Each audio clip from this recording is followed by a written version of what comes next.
Welcome back. We're talking to Lyndsay Smith and Tina Stern. Both ladies are social workers at St. Peter's Health, and thanks so much for being here, ladies.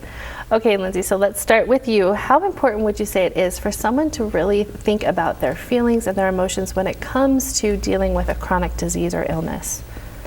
Yeah, that's honestly one of the most important things to do, especially with a new diagnosis or something that is chronic or life-changing.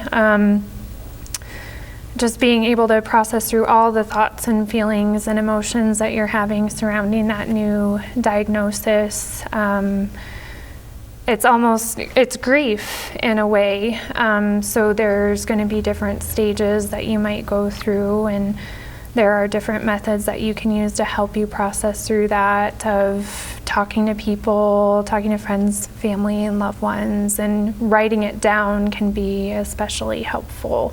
Okay. Mm-hmm. And sometimes with treatment or with the condition or disease itself, people might see changes in their bodies or the way they look. What kind of tips or advice would you give to folks who might be undergoing something like that?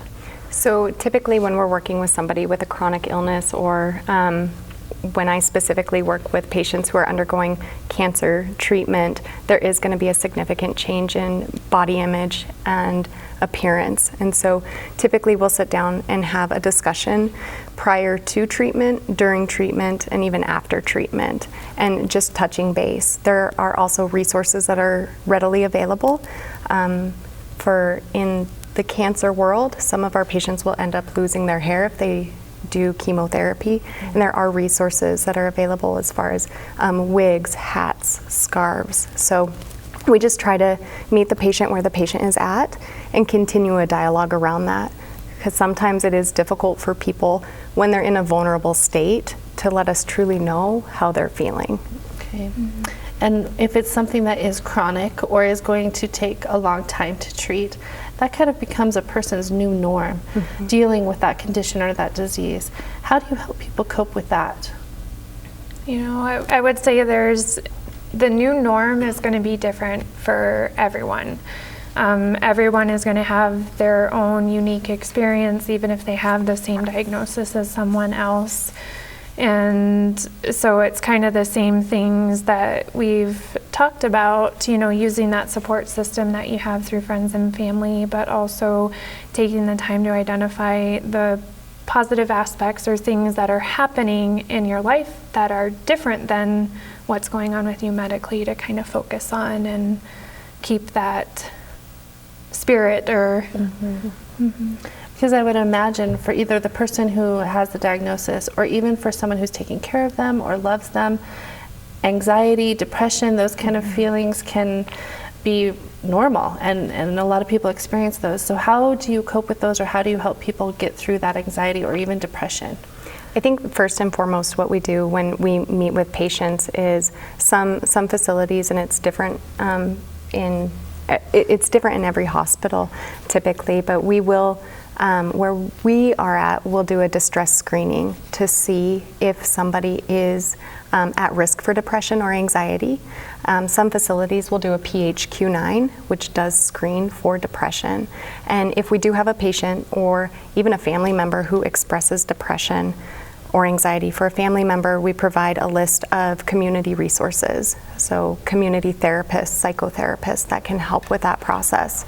For our patients specifically, we'll notify the MD, the doctor that works directly with the patient, and then we'll also provide, if it's brief psychotherapy, we can provide that within the clinic. If it needs to be more long-term, then we'll refer out.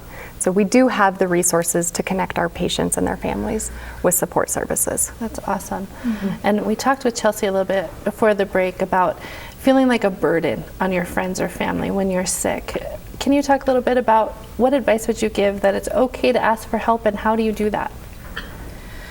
You know, absolutely it is okay to ask for help, and just knowing that aside from friends and family or your neighborhood or the community that you live directly in, there's also agency-based resources or other resources in the community that can jump in and provide that extra support. Rocky Mountain Development Council, some volunteer programs like Splashes of Joy, those are services available in our community. But also, I know Tina has talked about being able to also, on the other side, say, no, today I don't need help. Today I just need to be me and do my self-care and not be pampered or waited on by other people. So. And I think the biggest piece with that is communication is key. And sometimes when I meet with patients, they say, well, I feel as though I'm burdening my family. But when we bring the whole family system in together and we'll do a family meeting, the family members don't feel as though they're being a burden. They feel as though they are doing the best that they can when their loved one is going through a significant life change. Okay. And so they want to be able to help in any way that they can. So it really comes down to that communication piece. Mm-hmm. And in those instances where maybe they don't have that communication, what about on the friends and family that want to help, but the patient isn't really asking for help? What advice would you give to them? How can they chip in? So on my end of things, I actually have a little booklet that I give to the patient that they can give to their family and friends that specifically outlines that of how can I be a friend to someone with cancer, and it walks through how they can be supportive. And can you share some tips maybe that are in that book? So if an individual is needing help with meals, they make the meals, light housekeeping, taking the dog for a walk, even going over, and I hear this frequently, the light housekeeping component is huge. That sometimes chronically ill individuals, patients diagnosed with a chronic illness or with going through cancer treatment, there's a lot of fatigue. So anything that somebody can do to really take the burden off of the housekeeping, even walking to the mailbox to get the mail for someone. Okay. So those are just little tips, I guess. Those are perfect. How friends can help. Okay, we are out of time. We need to stop and take a quick break here, but we are going to continue this conversation with Lyndsay and Tina. So we're going to take this commercial break and we'll be back right after this. Stay with us.